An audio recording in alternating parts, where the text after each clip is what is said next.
All right, Josh Smith here again. We've been talking about my tune Triple J Hoedown, the live version from Live at the Spud, for the last couple months. And we've made it up to the solo section, or at least my solo.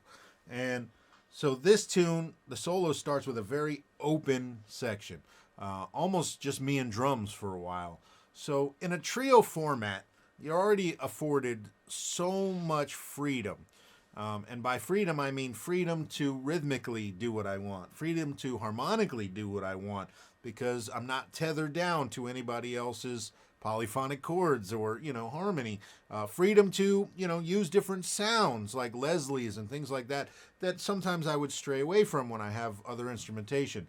And this song is a great example of that because I can kind of go anywhere, and I do.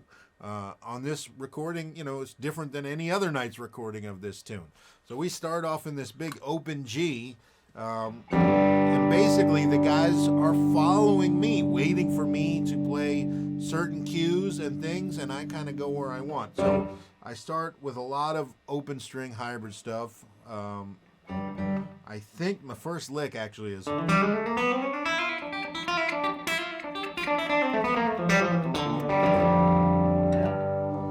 So that lick is just a, kind of major pentatonic with a lot of chromatic notes in between and open strings. But what I really love is that tension at the end when I play the ringing open G with the F and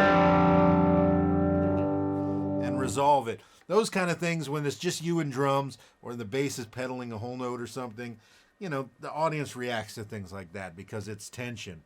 So the solo kind of starts like that.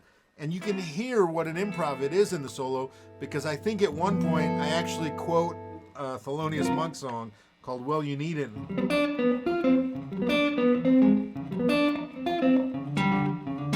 And I couldn't do that if I had a keyboard player playing just the changes to the song. You know what I mean? I couldn't just go wherever I want at any moment. So the trio format allows me the freedom to do those kind of things. And then the guys have played with me a lot, so they listen. And that's not something I would play there every night, but they know that song. So the second I play it, Travis plays, underneath it, and Gary reacts to it. And again, that's just the benefits and some of the great things about playing in a trio, but also playing with the same guys a lot and starting to develop that language together. So this solo has so many different things going on. I go from straight up hybrid picking, country, stuff like that, to really jazzy stuff.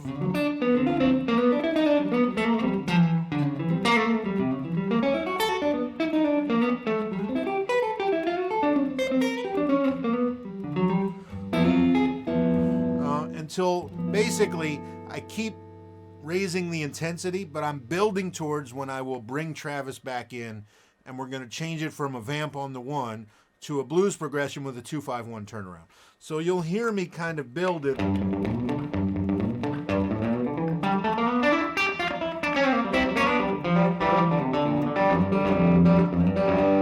And I'll kind of keep building it.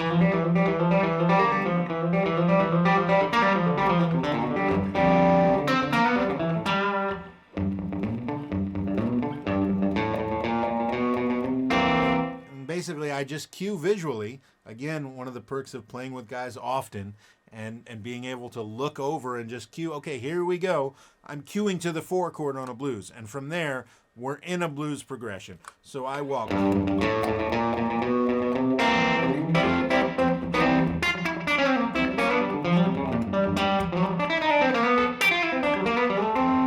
then we're playing a 2-5-1. So I play some stuff like...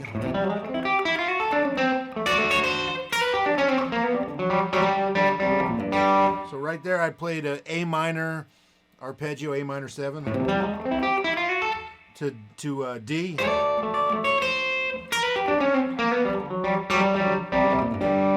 and then back to G in place of the normal 5-4 turnaround in a blues. We do two choruses of that where I'm playing through the changes. All right, so the next month I'm going to come back and play through a full chorus and show you all the ways to get around this groove, over the changes, through the 2-5-1, and I throw the kitchen sink in. So we're gonna look for that next month.